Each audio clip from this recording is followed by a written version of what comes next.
Hive Lord is in the sideboard. Yeah. And this is a deck, of course, using 4 copies of Sliverhide alongside 4 copies of Mana Confluence and Mana Weft Sliver to kind of glue everything together. The mana requirements are challenging, but there are a lot of good 5-colored mana sources in the deck. Not to mention 4 of the best Sliver in the deck, which is Mutavault. Found room for 4 of those even in the mana base. So I want to see this thing work. Oh, yeah. Let's get it in action. Turn 1, we have Mana Confluence. Noel not knowing what's happening yet. He starts with Temple of Silence. And we'll see Slivers in just a second here. So as I come up, we're going to have to talk about all the things that they can actually do here. Mana Confluence has got to be the best start for his deck. I mean, it's 5-color Slivers. Well, no second land is not the best follow-up here. Oh, he missed the second land. Okay. And now we get to know. Thought Seize. Seize. All right. Oh, this is going to be put to the test. Can we name all the Slivers? All right. We're getting some glare, too, which is I was also like, okay, not helping very much. Yeah, Siphon. That's Siphon Sliver. There's the second one. First one is green one, which I believe is I think it's Predatory Sliver, but I'm not positive. To me, the really exciting Sliver in this deck is Diffusion Sliver, because of course you're about building up this critical mass and having all the stuff going on. You're susceptible to getting picked apart by removal spells. Just breaking serve long enough to build up your board and do something powerful can allow you to win the game. So Diffusion Sliver does a lot of work in that regard. Yeah, Predatory Sliver was taken with Thoughtseize. Diffusion Sliver, by the way, is the one that it's almost like a Crystalline Sliver. It gives them all like the Frost Titan passive ability, where it's if you target it, a Sliver counter unless they pay 2. Yeah. So yeah, and I do like that in the deck. You know, we do see right now William does get a Sliver he can play. He doesn't have a second land yet, but it's Diffusion. It's Gale Rider Sliver, so now all Slivers have flying. And Noel going to Hero's Downfall. This actually seems like it could be a pretty decent matchup for the Slivers player, you know, albeit that he doesn't have any lands. Yeah, it's hard to read too much into what's happening right now because, you know, William's just not casting things. Yeah, all right, Mutavault down. So now the Slivers will get to start hitting the battlefield. Will it be enough? First one down is going to be, I believe that's Diffusion Sliver. And yep, he's going to pay the 4 mana and ultimate price it.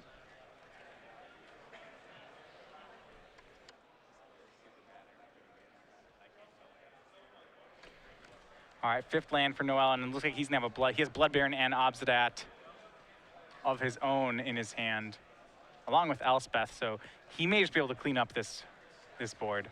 There's a lot of power in his hand. William would have to get something really dramatic going pronto to have any shot here. Yeah, well, he has no kill spells in his deck. Remember, it's 34 creatures, along with the Chord of Calling and a Golgari Charm. He's going to start with another Diffusion Sliver. But well, yeah. in theory, Venom Sliver can allow him to work his way out of this kind of stuff, even with no removal spells in the deck. Absolutely. And remember, Venom Sliver is a 2-mana 1/1 that gives all Slivers Death Touch. And if he is fortunate enough to get it with Striking Sliver, well, then they all have Death Touch and First Strike. That's a combo. All right, Temple of Silence for Evan Noel. Puts a card to the bottom, but the trump may lie in Evan's hand. Next turn, he will bring Elspeth down. This turn, he brings down Obsidat. It may just be too many mythics for the Slivers to deal with. You get a vibe if William hit his land drop on turn 2. This is way different. But oh, yeah, absolutely. Instead, he just might be too far behind at this point. And adds another one, a green one to the board. I believe that's Venom Sliver? Yeah, I believe that is Venom Sliver, so now they have Death Touch. So just a pair of 1/1s. There is something, you know, one thing about the M15 Slivers is by and large their power to mana cost ratio is really low. You know, so he's got a lot of utility, but I'm interested, you know, a lot of times our Slivers decks end up being like playing out a lot like, you know, a Lord deck where it's like, okay, you have Sinew Slivers, Predatory Slivers, Muscle Slivers, but his deck has a lot more utility in it, which is pretty interesting. Hero's Downfall for 5 will take care of the Venom Sliver, and that will looks like it's going to take care of William's life total. He's going to go down to 4. Obsidat will blink out, and he's going to be dead on next turn. Yeah. Not a great opening for Slivers here. No. All right, so a very aggressive keep by William that game. Didn't pan out for him, but we'll see if he's going to get more shots at it game 2. All right, so let's start with Evan Noel's side. Okay, you're playing in Slivers. There's one card I was looking for to see if he had it, and it's the first card in his sideboard he has 3 of. It's Drown in Sorrow. Yeah, and there's 3 copies. I mean, this is not messing around here in the little creature matchups, and it's, I would assume, among the best cards you could have against a Slivers deck. 3 copies of Aegis of the Gods, 2 Bile Blights, 3 Life Banes, 2 Scuttling Doom Engines, most likely for Elspeth matchups, and 2 Hushwing Griffs. I don't know, just the Drown Sorrows of Bile Blades. I guess Life Bane Zombie's probably fine in this matchup. You anticipate there's some amount of overlap. Yeah, I mean, cheap removal seems really important, especially against cards like Diffusion Sliver. So I like that. I mean, Drown in Sorrow is the biggest beating that he can have here. Yeah. Other cards, there are some cards in the deck that I think that are a little weak here. You know, he does play a little, like, actually Minik has a Liliana Vest in the main deck. That's traditionally has not been good against creature matchups. He does have 3, this is an interesting one, which we haven't seen much of, 3 Perilous Vault in the deck. Yeah, this is definitely a very controlling take on the list. I think the Vault is a card that I think is getting slept on a little bit. It's just another pretty powerful board sweeper, and I think against Mono Black Devotion especially, could do some really good work. Yeah, I mean, it's an Oblivion Stone style effect. I mean, the exile on it is pretty relevant as well. You know, there still are cards like Voice of Resurgence in the format, for example. Yeah, so I think that's a card, I think it's got some real potential just kind of generically in control decks. Once it's in play, I mean, if you have the breathing space to put into play, it really contorts your opponent's play for the remainder of the match, so. Yeah, having that instant speed Wrath. And it's, you know, it's no joke of a Wrath. Exiles all non-land permanents. Yeah. So, but, all right, so Evan Noel has a great sideboard for this match, but let's go, okay. You're not going to show up with Slivers deck without having a plan for mono black or a removal style strategies. I'm looking at his sideboard. First thing that sticks out to me is he does have 2 Sliver Hive Lords. Yeah, and Sliver Hive Lord is really nice again in this matchup. You know, for the obvious reasons. It's a creature that even if the game's going long and William's getting a lot of his stuff killed, is a threat that's capable of winning the game by itself. He has 3 copies of Thoughtseize as well. Thoughtseize just, again, excellent against trying to break up sweepers and powerful threats that Evan's bringing to the table. So I think those are going to come in. There's 2 copies of Siphon Sliver in the sideboard. I would imagine this is not a Siphon Sliver matchup. That's more for beatdown matchups. Right. But besides that, I think, you know, I don't think Phyrexian Revoker does a ton here. It does answer Elspeth. And if he knows about or suspects Perilous Vault, it's another answer to that card as well. But there's only so many non-Sliver cards I feel like you can bring in this matchup because he needs to be, you know, needs to keep himself as Sliver dense as possible. All right, we're going to bring you back in the booth quickly while they sort out something there. A little bit of a dagger, it looks like, for William. I'm assuming going to bring in Sliver Hive Lords, hoping that they will be a trump in this matchup. However, between 3 Perilous Vault and 2 Banishing Light, I'm not sure they're going to have the effect he wants them to have. This is probably among the tougher matchups for Slivers to run into. I mean, the black-white matchup is probably not great to begin with. You know, you're facing down a lot of removal spells and Banishing Lights and powerful creatures and so forth. The fact that there's fewer creatures in this list than usual. I mean, there's no Night Vale Specters, there's no Pack Rats, there's nothing like that. And instead, there's just more and more removal spells. It means this matchup's probably harder for a Slivers deck than it would be even normally. And I suspect the matchup is already naturally not good to begin with. Yeah. All right, so you said this is among the worst matchups for Slivers. Okay. I would assume. I'm going to throw something out here. Okay, so what are the good matchups for Slivers? If this is one of the worst ones. Like, imagine you're playing against something like Mono Blue Devotion or Mono Green Devotion, where they're not contesting your board. I think what you do is just much more powerful than what those decks are doing, because your creatures just interlock and synergize so fast that you have a Mana West Sliver. Now all of a sudden you're casting 6 and 7 mana worth of spells the next turn, or you have Frost Titan's Sliver, so your opponent who's trying to break serve with removal spells can no longer do it. I imagine this deck's pretty effective against other creature decks because as long as you're able to build up your board and that your board is relevant, you have to be pound for pound more powerful than most of the decks you're going to run into. So even a deck like Mono Green, you said put Mono Green Devotion in there. We saw people activating Pelucranos for 12, and we're still, this can go toe-to-toe with that. I mean, the best draw is probably not, but I think that you're probably fine against their medium quality draws. Yeah, I do think there's a lot of legs against this against any other aggro decks. I'd have to think like for example, White Weenie would be a great matchup for this deck. Yeah, I think just matchups where they have to allow you to build up your board, and then your board actually has to matter against what your opponent's doing. Those are two big ifs. But assuming that happens, there's a lot of power going on here. Yeah. And First Strike plus Death Touch Sliver is that. Some decks can't answer that. Some decks will not be able to beat that piece of those two cards together. So, I think, and especially in conjunction with Vigilant Sliver. I mean, that's like, all right, now what's just the plan hitting you with here? this wall of never die cards. Yeah. All right. I'll get on the critical side before. First of all, this deck's really cool. How do you beat a Supreme Verdict? Well, there's 2 copies of Golgari Charm in the main deck. So right. I imagine that's your out. Sure. Otherwise, I think you're struggling game 1 to beat a Supreme Verdict. Okay, so it's a little. You're hoping for some matchups playing this deck, but it's really cool. I like that we see a Slivers deck, and he's 3-0 right now also. So it's been performing so far. What is nice about it is when M14 came out, and Slivers make their return. There's no arguing that it was a little low on power overall. I mean, the big payoff of the deck was probably Gale Rider Sliver. That was your big payoff. You didn't really have a lot in the terms of mana fixing, and you didn't have a lot of good stuff to be doing. Really, the most powerful card for the deck that got printed was probably Mutavault, all things considered.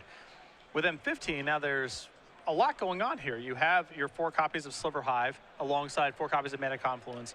Now it's open season. You can cast whatever you want to. That wasn't the case 6 months ago.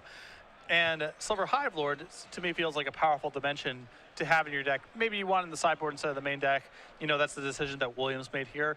But those are significant upgrades in my mind. And the Fusion Sliver might be the most important piece of them all. It's just something that allows you to build up your board a little bit.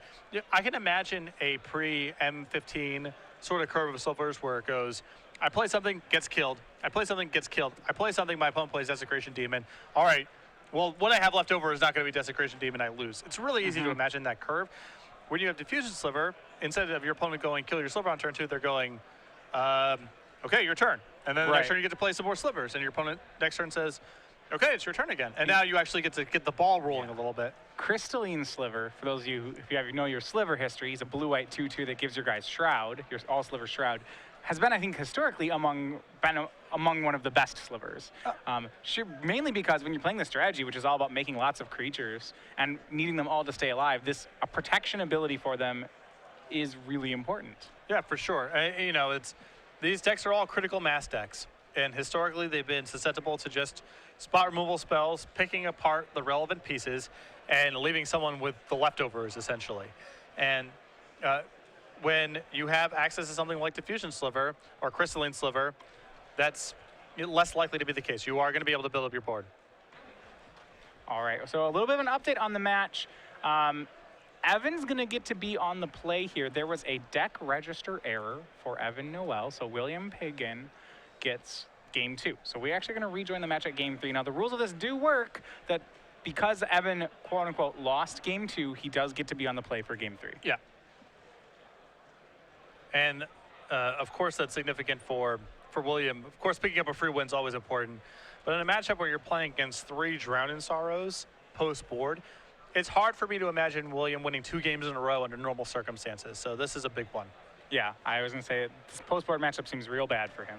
And now he's got a shot. If William, let's say the game loss occurs in game 1 and they're allowed to go to their sideboards, I think Evan's still a favorite because the Drowned Sorrows are so powerful. So yeah, if you look at William's deck, his entire creature base dies to Drown in Sorrow, every single Sliver. Yeah. The only way he gets around it is he needs 2 Predatory Slivers in play. That's pretty awesome. In the on the deck registration list, we have creatures and spells and lands, and then there's some other columns that you can choose to fill out, like event and archetype and so forth.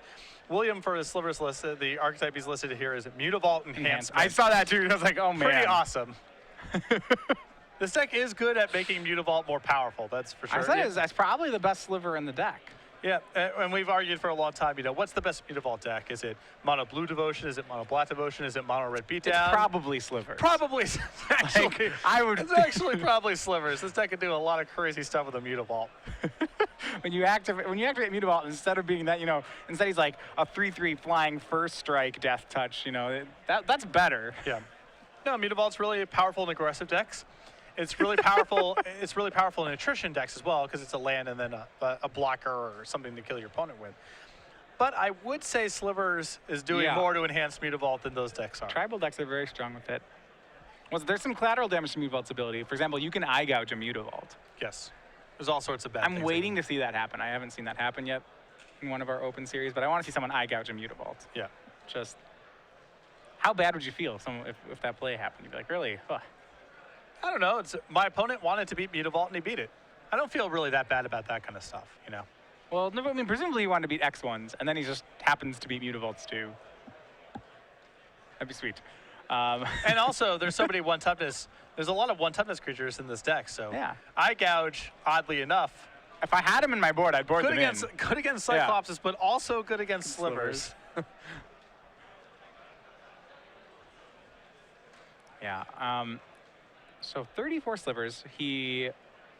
The 4 ofs are Gale Rider, so that's flying. I'll list them actually by ability rather than by name, because I think it's easier. The 4 ofs are flying, +1/+1, first strike, death touch, counter unless they pay 2, and then lose 1 life on attack. Mm-hmm. So those ones he's picked. Those, and we have what? We have white, we have blue, we have green, we have red, we have black. I do not believe we have white. There's no white 4 of Slivers. His only white sliver is Sentinel Sliver.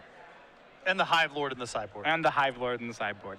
I'm interested there's not one Hive Lord in the main deck. He does have Court of Calling. Yeah, Court of Calling is really sweet in this list because when you combine Death Touch Sliver with First Strike Sliver, there's going to be a lot of spots where you have one or the other and are able to cord mid-combat for the other one and ruin someone, I like that dimension a lot. Your cording is so good in this deck. You can get, it's a real toolbox you have available to you.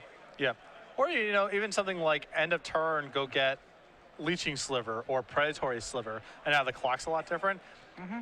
End of turn, go get a Gale Rider Sliver on the turn you were anticipating you were going to be able to block. There's a lot of cool instant speed stuff this deck can go get. So does this deck, I actually been thinking about this, does it play out like an aggro deck, or it seems to me almost like it's slightly different? The power to mana cost ratio on all these slivers, like on the entire deck, is actually very low. I think like it's a bunch of 1/1s for 2. I think in creature matchups, you're definitely a board control deck. Okay, update. We actually are not. It was an appeal to the head judge, and there was not a game loss given. So we're on game 2. William on the play. He's going to start with Striking Sliver. That's first strike, 1/1. And that's off a Sliver Hive. And just a Temple into play for Evan Noel. Now we'll see just how much enhancement is going to happen here. I don't think this is the best matchup for First Strike Sliver, unfortunately. Well, he still has a creature-type Sliver going for him. But that's, yeah, there's not too much combat here. And remember, Sliver Hive, he gets to play 8 mana Confluences. If you look at this one here, the second ability, he can use any mana to go ahead and cast Slivers. So, not the ideal opening here. I think if William's able to find one of his Predatory Slivers, this opening can become quite good. But as it stands, this is just a pretty low power opening against a control deck. Woohoo. I think we might have found it. All right, so now we're going to swing in for additional damage here. It's going to be a pair of 2/2s swinging in. Mana Confluence made for the turn. 3 copies of Drown in Sorrow is a lot. Yeah. Uh-oh. And I think we see one. Drown in Sorrow is going to sweep all the slivers off the board. And this is what we were worried about, right? Yeah, this card's just the best, probably, I would guess, the best card in the format against Williams' list. Yeah, and he scries 1, by the way. It's not just, doesn't just blow him out. Does more. A 4th land for William, and he looks like he just has more lands here. Now remember, he does have Sliver Hive available to him if he starts flooding. So he does have some, flood isn't completely game over for the Slivers deck. But Evan's deck brings so much power to the table when you start getting to that stage where, Yeah. Thoughtseize, we see a Thorncaster Sliver and 2 lands. Thorncaster is the 2/2 for 5 from M14, that when creatures attack, they can deal a damage to anything. When Slivers attack. He's going to go ahead and he's going to go ahead and leave that and a Mana Confluence for William. And Urborg helps William's mana a little more, but he needs to get something into play 5 mana, it's going to be Thorncaster Sliver. I imagine this will be killed. Yeah, I mean, it's a 2/2 for 5 on top of that. Like, it's really not that threatening of a card. And yeah, it will get hit with ultimate price. William down to 1 card in hand. And yeah, I don't know if the deck's bounce back ability from Drown in Sorrow doesn't seem very high. As here comes a finisher, and it's Obsidat Ghost Council. And now, again, I think we're in the spot where William can't really catch up. I mean, there's basically no removal in this list because it has to play all slivers. All slivers, and now. Yeah. The draw steps on average will be less effective than Evan's. Yeah, Predatory Sliver is made for William. And Obsidat flashes back in. Drains 2 and is going to be hasted for this turn. Predatory Sliver, probably one of the linchpins of the deck. It certainly is the deck's fastest clock, I would think. Well, it's had a long history of this effect of being the best sliver in the deck. I mean, Muscle Sliver back in Tempest was really where a lot of the power of that list came from. Yeah. And those slivers were pound for pound a lot better than the ones in modern times. This one's a lot nicer, though. It makes the Sliver's mirror less crazy. He only pumps your own slivers. Muscle Sliver is part of the hive mind. He did it to everything. Oh, back the old slivers, man. I mean, people played Volrath Stronghold in their sideboard for the mirror match because it came down to decking. Like, if you had a Volrath Stronghold, there's no way for anyone to ever get ahead on the board. Right. So you just deck them. I remember, if you remember back when they came out with premium deck slivers, this was this all foil thing you could buy with lots of slivers in it. Me and a friend, we both bought one, and we thought it'd be fun. We're like, hey, before we put in our trade binders, let's crack them and play them against each other. And like, this sounded like a great idea, and we started playing a game, and about 20 minutes in, it's miserable. Oh my gosh. There's nothing worse than the Sliver's mirror. It may be the Nothing worst does anything. It may be the worst mirror in the history of Magic. All right, another Thorncaster down for William. He has Thorncaster and Muscle, so he's got a pair of 3/3s now. Banishing Light is going to take care of Thorncaster, and that will be it. Evan Noel, in quick fashion, 2-0 is your winner. And Drown in Sorrow, just a beating against decks that are trying to build up a board of small creatures. In some matchups, you can play around it depending on what's going on with your deck. The Slivers deck can't really play around it because the ball doesn't get rolling until you have a lot of stuff in play. So I don't think Williams' deck has a lot of game against Drown in Sorrow, and it wouldn't surprise me if Evan had the most copies of Drown in Sorrow of anyone in the room today. So that's just how it goes sometimes. So I'm wondering, how much do you think we're going to see Drown in Sorrow coming up here? I think it looks to me like, you know, on the first couple weeks, the biggest deck that got a buff from M15 was Green Devotion.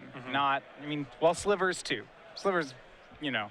But the biggest mainstream one is Green Devotion. And I would think if that deck gains some popularity, I wouldn't be surprised to see more Drown in Sorrows start showing up in Black Mage's decks. It's crazy to me that there's mono black devotion lists that can't find room for the first copy of Drown in Sorrow on the sideboard. I understand maybe you can't go to 2 or 3. There's, you know, you need to have your duresses, you need additional removal spells, you need, you know, your cards for the mirror match, all that. So I know that room's hard to find, but in the matchups where Drown in Sorrow is good, it's often your best card.